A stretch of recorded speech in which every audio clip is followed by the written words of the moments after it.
Queridos hermanos, ¿cuándo va a llegar el reino de Dios? Esa es la pregunta que hoy le hacen los discípulos a Jesús en el fragmento del Evangelio según San Lucas que nos presenta la liturgia del día de hoy. Seguimos al final ya prácticamente del Evangelio. Jesús está llegando a la ciudad de Jerusalén para cumplir su destino, donde va a morir en la cruz y se va a producir el misterio pascual con la resurrección. ¿Cuándo va a llegar el reino? ¿Por qué hacen esta pregunta a los discípulos? ¿Por qué? Porque ellos creían en la inminencia de la llegada del Mesías que liberaría a Israel. Y esto se traducía en una forma práctica en la liberación del poder de los romanos y sobre todo en la liberación del culto del pueblo de Dios, del culto litúrgico del templo de Jerusalén, la liberación definitiva y el establecimiento del reinado de Dios, ya no solo sobre Israel, sino en el sentido de la apocalíptica judía, sobre toda la humanidad. Entonces le preguntan a Jesús, ¿cuándo se va a hacer verdad, realidad, el reinado de Dios sobre la tierra? Bien, la respuesta de Jesús es una respuesta que no se refiere a hechos inmediatos o a circunstancias concretas de las que están viviendo en su tiempo. Dice Jesús, el reino de Dios no va a llegar espectacularmente, ni anunciarán que está aquí o allí, porque mirad, el reino de Dios está dentro de vosotros.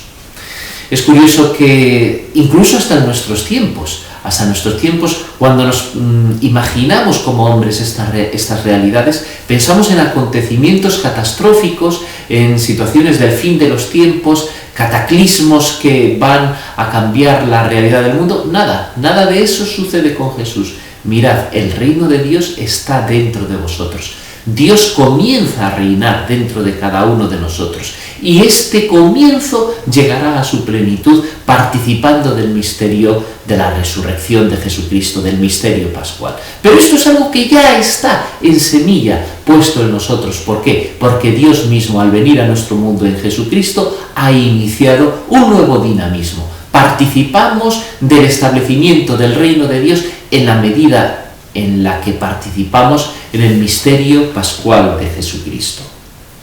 Dice Jesús más adelante, llegará un tiempo en que deseéis vivir un día con el Hijo del Hombre y no podréis. Probablemente en este caso estamos todos nosotros. Ellos convivieron con Jesús, nosotros no convivimos con Jesús. Nos hubiera gustado conocerlo, nos hubiera gustado percibir su presencia física, pero esto no nos es dado. Sin embargo, dice Jesús, si os dicen que está aquí o allí, no vayáis detrás. Como el fulgor del relámpago brilla de un horizonte a otro, así será el Hijo del Hombre en su día.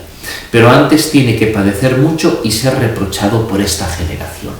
De alguna manera lo que Jesús deja claro es que el establecimiento del reinado de Dios, el fin de los tiempos, es decir, cuando los tiempos alcanzan su finalidad, es no con unos cataclismos que vengan de fuera de Dios o de los hombres, sino es con la plenitud de la realización del misterio pascual en Jesucristo, su muerte y su resurrección. Ese es el punto culminante de la historia de la humanidad. Y en tanto en cuanto participamos en este punto culminante de muerte y resurrección de Jesucristo a través del bautismo de nuestra vida cristiana y de la misericordia de Dios que nos llama a la vida en el misterio pascual de la resurrección, en la medida en que participamos de este misterio, en esa medida se realiza en nosotros el establecimiento del reinado de Dios. No esperemos, por tanto, cosas fuera de nosotros. No vayamos detrás del primero que llega diciéndonos va a ser así o va a ser así, yo soy el reino de Dios y ya está hecho todo. El reino de Dios está dentro de cada uno de nosotros. El Espíritu Santo nos ayuda a vivir nuestra muerte y nuestra resurrección con Cristo porque Él es quien la actúa. Dios mismo que ha venido a salvarnos en Jesucristo. Que su bendición nos acompañe en este día. En el nombre del Padre, y del Hijo, y del Espíritu Santo. Amén.